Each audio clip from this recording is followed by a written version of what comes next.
تبھی دروازہ کھلنے کی آواز پر وہ جلدی سے دروازے کی جانب گئی۔ السلام علیکم، سمیر کو دیکھتے ہی پارسا نے کہا۔ وعلیکم السلام۔ سمیر نے ایک نگاہ صاف ستھرے گھر کو دیکھا اور دوسری نگاہ پارسا پر ڈالی جو ہاتھ باندھے اس کے سامنے کھڑی تھی۔ آپ کے لیے کھانا لگاؤں؟ میں نے بریانی نہیں کھا کر آیا ہوں۔ مجھے بھوک نہیں، تم کھا لو، میں سونے جا رہا ہوں، سمیر نے کافی بے رخی سے کہا اور اٹھ کر کمرے کی جانب چل دیا۔ اس کی یہ بے رخی پارسا کے معصوم دل کو بہت بری طرح سے توڑ چکی تھی۔ سنو جی، سمیر نے کمرے کے دروازے میں پہنچ کر اسے پکارا تو وہ جلدی سے مڑی۔ یہاں ایک ہی کمرہ ہے اور مجھے اپنا کمرہ کسی سے بھی شیئر کرنے کی عادت نہیں ہے، اسی لیے تم ہال میں سو جایا کرنا اور اپنا سامان بھی یہیں رکھ لو۔ سمیر کی بات پر پارسا حد سے زیادہ حیران ہوئی۔ میں یہاں کیوں، کوئی مسئلہ ہے؟ پارسا نے فوراً انکار میں سر ہلایا اور زبردستی اپنے آنسو پینے لگی۔ سمیر نے کمرے میں جا کر دروازہ بند کر لیا اور پارسا صوفے پر بیٹھ کر خاموشی سے آنسو بہانے لگی۔ وہ سمیر کی بے رخی کی وجہ سمجھ نہیں پا رہی تھی۔ کیا وہ اسے اچھی نہیں لگی تھی؟ اس سے ایسی کون سی خطا ہو گئی تھی جس کی وجہ سے سمیر اس کی جانب دیکھ بھی نہیں رہا تھا؟ یہ سوچیں ذہن میں آتے ہی پارسا کو اپنا وجود برا لگنے لگا۔ اچانک ہی دروازہ کھلنے کی آواز پر پارسا نے جلدی سے اپنے آنسو پونچھ لیے۔ لو بابا سے بات کر لو، صبح سے کئی بار تمہارے بارے میں پوچھ چکے ہیں۔ سمیر پارس کو موبائل پکڑا کر واپس کمرے میں چلا گیا۔ السلام علیکم ماموں۔ پارسا اپنی آنسوؤں سے تر آواز کو جس قدر چھپا سکتی تھی اس نے چھپایا۔ کیسی ہو ماموں کی جان؟ وہاب صاحب کے بہت محبت سے پوچھنے پر دو آنسو پارسا کی آنکھوں سے بہہ نکلے۔ بالکل ٹھیک ماموں، آپ کیسے ہیں؟ پارسا نے نم آنکھوں کے باوجود مسکرا کر پوچھا۔ میں تو بالکل ٹھیک ہوں بیٹا، لیکن آپ بتاؤ سب کیسا ہے؟ سمیر خیال تو رکھ رہا ہے نا تمہارا؟ تم خوش تو ہو نا؟ پارسا اپنے ماموں کی آواز میں چھپی بے چینی محسوس کر سکتی تھی۔ جی ماموں، سب ٹھیک ہے، سمیر بہت اچھے ہیں اور میں بہت خوش ہوں۔ پارسا نے ہنستے ہوئے جھوٹ کہا جبکہ سچائی آنکھوں سے بہتی جا رہی تھی۔ شکر ہے اللہ کا، ویسے بھی مجھے پورا یقین ہے کہ اگر کچھ اچھا نہ بھی ہو تو میری بیٹی اسے اچھا بنا لے گی، وہ بہت سمجھدار اور اچھی بچی ہے، وہاب صاحب نے محبت سے کہا۔ چلو بیٹا آپ آرام کرو، وہاں کافی رات ہوگی، پھر بات کروں گا میں انشاءاللہ، وہاب صاحب نے پر اطمینان ہو کر کہا اور فون بند کر گئے۔ پارسا پہلے تو روتی رہی، پھر اپنے آنسو پونچھ کر کمرے کے دروازے کی جانب چل دی۔ اس کے دروازہ کھٹکھٹانے کے تھوڑی دیر ہی سمیر نے دروازہ کھول دیا۔ آپ کا موبائل؟ پارسا نے موبائل آگے بڑھا کر کہا، جسے سمیر نے تھاما اور ہلکا سا تھینک یو کہہ کر دروازہ پھر سے بند کر دیا۔ وہ صاف کیے آنسو پھر سے بہنے لگے، لیکن اب کی بار انہیں صاف کر کے پارسا نے خود سے وعدہ کیا تھا کہ وہ سمیر کے دل میں جگہ بنا کر رہے گی۔ جیسا سمیر چاہتا تھا ویسی بن جائے گی، لیکن اس کی محبت اور توجہ کا مرکز بن کر رہے گی۔ باس، ہمیں کار سکریپ میں مارتھا کی لاش ملی ہے، اس آدمی نے سہمتے ہوئے اس شخص کو بتایا جو اپنا دھیان سنوکر کی میز پر جمائے پول کھیلنے میں مصروف تھا، لیکن یہ بات جاننے کے باوجود ایسے خاموش تھا جیسے اس سب سے کوئی فرق ہی نہ پڑا ہو۔ وہ تو بس سامنے موجود گیند کا نشانہ لے رہا تھا۔ باس، وہ کہہ رہا ہے کہ ڈیمن نے مارتھا کو مار دیا۔ دوسرے آدمی کو جب لگا کہ اس نے سنا ہی نہیں تو وہ وضاحت کرنے لگا، لیکن اس کے بولنے کی وجہ سے اس آدمی کا نشانہ خطا چلا گیا اور گیند سوراخ میں جانے کی بجائے اپنی جگہ بدل گئی۔ وہ شخص غصے سے پلٹا اور اپنی پسٹل پکڑ کر ایک گولی اس آدمی کے سینے پر چلا دی۔ یہ دیکھ کر وہاں موجود ہر آدمی ڈر گیا۔ بڑی تکلیف ہو رہی تھی نا مجھے مارتھا کی، تو جا اسی کے پاس، ریمو کو کسی کے مرنے سے فرق نہیں پڑتا۔ ریمو نے دانت کچکا کر کہا۔ ہر کوئی حیرت سے اپنے باس کو دیکھنے لگا، جو ایک خواجہ سرا تھا۔ لیکن وحشت میں بہت سے مردوں کو پیچھے چھوڑ سکتا تھا۔ ریمو کے آدھے چہرے پر بنا جوکر کا ٹیٹو اور اس کے رنگ برنگے کپڑے اسے مزید خوفناک بنانے کے لیے کافی تھے۔ ہا ہا ہا، دیکھو اسے کیسے مرا ہے۔ ذلت کی موت، کاش مجھے خوش کرتا، عزت کی موت مرتا، ریمو نے اس کے چہرے پر اپنا بوٹ رکھتے ہوئے کہا۔ میرے پیارے چچا جی کہاں ہیں؟ ارے آپ ڈر کر سائڈ پر کیوں کھڑے ہیں؟ یہاں آئے نا چچا جی، آخر ان کے کاپو تو آپ ہی ہیں نا۔ تو کیا ہوا کہ آپ بھی ان کی طرح میری غلامی کرتے ہیں؟ اپنی بات کہہ کر ریمو کہکا لگا کر ہنسنے لگا اور اس کا چچا مارشل ڈرنے کے باوجود مسکرا دیا۔ تم ڈیمن کو مروا کیوں نہیں دیتے ریمو؟ کتنے مواقع ملے تمہیں لیکن میں نہیں جانتا تم چاہتے کیا ہو۔ اپنے چچا مارشل کی بات پر ریمو نے بھویں اچکا کر اسے دیکھا۔ میری خواہش پر سوال اٹھا رہے ہیں چچا؟ ریمو کا خطرناک مسکراتا چہرہ دیکھ کر مارشل گھبرا گیا۔ نہیں ریمو، میں تو ہا ہا ہا، کتنا ڈرتے ہو تم چچا۔ کیا کاپو بنو گے؟ اگر میں خواجہ سرا نہ ہوتا تو تمہیں شکاگو کے ساتھ ساتھ ہر شہر پر حکومت کر کے بتاتا کہ خوف کہتے کسے ہیں، ریمو نے مسکرا کر کہا اور پھر بازو پھیلا کر گھومتے ہوئے بولا۔ ہاں مار سکتا ہوں ڈیمن کو اگر چاہوں تو، لیکن میں اس کی موت ہی تو نہیں چاہتا، پل پل مرتے دیکھنا چاہتا ہوں اسے، وہ چھیننا چاہتا ہوں اس سے جو اسے سب سے زیادہ عزیز ہو۔ لیکن اس کمینے کو کچھ بھی عزیز نہیں، ریمو نے نفرت سے کہتے ہوئے پھر سے اس آدمی کی لاش کو ٹھوکر ماری۔ میں ریمو ڈارسن، اپنے باپ ولیم ڈارسن کا سب سے چھوٹا بیٹا یا بیٹی۔ ہا ہا ہا، ریمو نے ہنستے ہوئے سب لوگوں کو دیکھا جو اس سر پھرے شخص کے خوف سے سہمے کھڑے تھے۔ میرے سے بڑے 2 بھائی اور 1 بہن تھی جنہیں میرے باپ نے بہت پیار کیا، لیکن جب میں پیدا ہوا تو سب سے چھپا دیا مجھے کیونکہ میں خواجہ سرا تھا۔ ریمو اب سنوکر کی ٹیبل پر ٹانگ رکھے بیٹھا سب کو بتا رہا تھا۔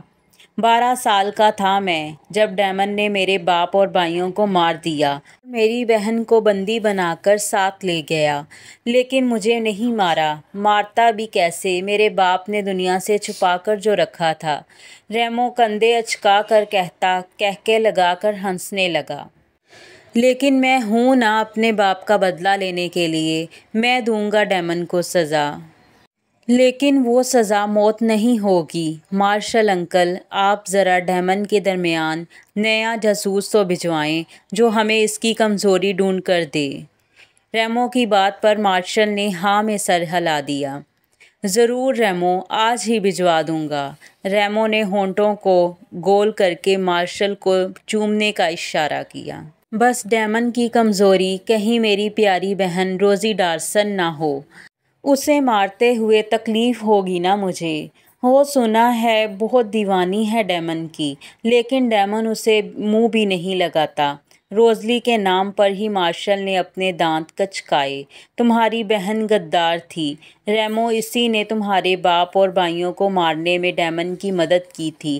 کتنی بار بتاؤں میں؟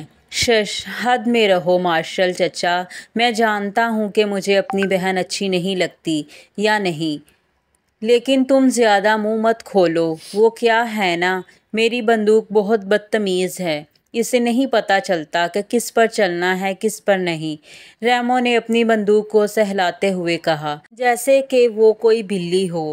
ٹھیک ہے، سوری ریمو، مارشل نے سر جھکا کر کہا تو ریمو پھر سے کہکے لگا کر ہنسنے لگا۔ شکاگو کا مافیا باس ہونے کے باوجود مارشل اپنے ریمو کے سامنے بے بس تھا، کیونکہ وہ جتنا سر پھرا تھا اتنا ہی خطرناک بھی تھا۔ مارشل نے سوچا تھا کہ ڈیمن کے سامنے دوستی کا ہاتھ بڑھا کر اس کی پیٹھ میں چھڑا گھونپے گا، لیکن ڈیمن ضرورت سے زیادہ ہی چالاک تھا۔ اس نے نہ تو صرف اس کی دوستی کو ٹھکرایا تھا بلکہ مارتھا کو بھی پکڑ لیا تھا جسے انہوں نے جاسوسی کے لیے بھیجا تھا۔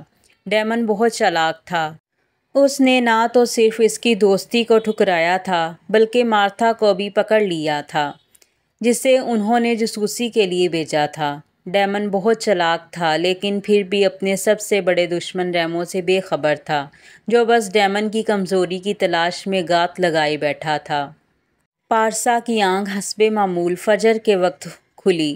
اس نے اٹھ کر وضو کیا اور نماز ادا کرنے کے بعد حسب معمول سورۃ یاسین تلاوت کرنے لگی۔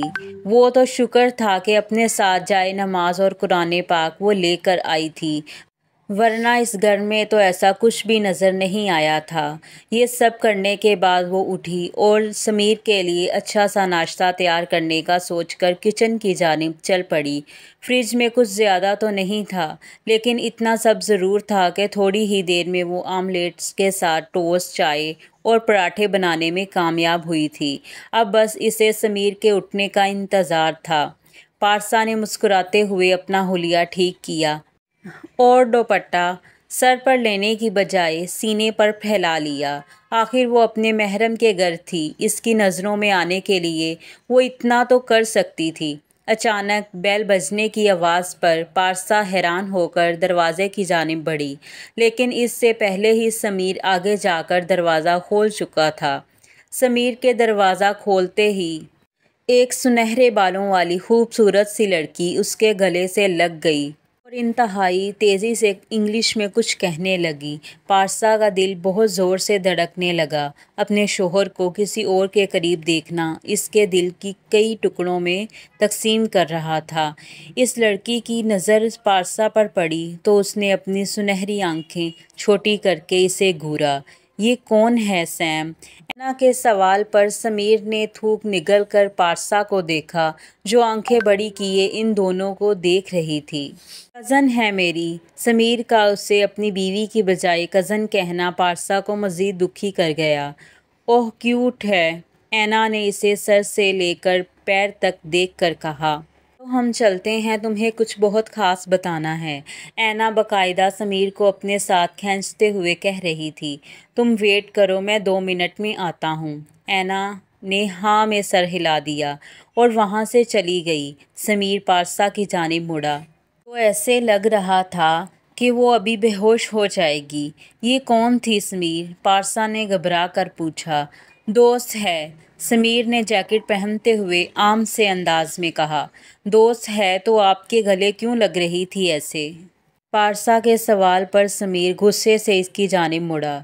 او کم آن، اب شروع ہو جاؤ، چھوٹی سوچ والی بیویوں کی طرح شک کرنا۔ یہ پاکستان نہیں ہے بیبی، یہ امریکہ ہے۔ یہاں لوگ آپس میں ایسے ہی ملتے ہیں اور کسی کو بھی برا نہیں لگتا۔ سمیر غصے سے چلایا تو پارسا نے سہم کر اپنے شوہر کو دیکھا۔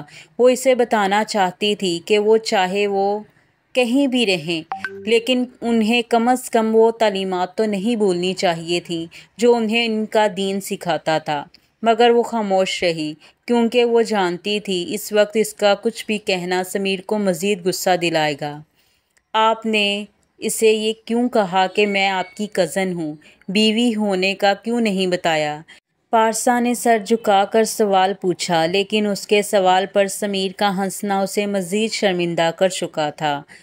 سیریسلی، پہلے ایسی ہو جاؤ کہ تمہیں اپنی بیوی کے طور پر انٹروڈیوس کرواتے ہوئے مجھے شرمندگی کا سامنا نہ کرنا پڑے۔ اپنی تذلیل پر بہت سے آنسو پارسا کی آنکھوں سے بہے تھے، لیکن پھر بھی وہ اپنے شوہر کی نگاہ میں اچھا بننا چاہتی تھی۔ وہی تو اس کا سب کچھ تھا۔ آپ بتائیں کیسی بنوں میں؟ ویسا بننے کی ہر ممکن کوشش کروں گی۔ پارسا کی بات پر سمیر کے ہونٹوں پر طنزیہ مسکان آئی۔ تم مر کر پھر سے پیدا ہو جاؤ نا تو پھر بھی ایسی نہیں بن سکتی۔ اس کی ذات کو اپنے الفاظ سے مکمل طور پر کچل کر سمیر وہاں سے چلا گیا، اس بات سے بے خبر کہ اس کی باتوں نے ایک معصوم دل کو بہت بری طرح سے توڑا تھا۔ اور دوسری قسط کا اختتام یہیں پر ہوتا ہے اور نیکسٹ ایپیسوڈ کا آپ کو لنک ڈسکرپشن میں مل جائے گا۔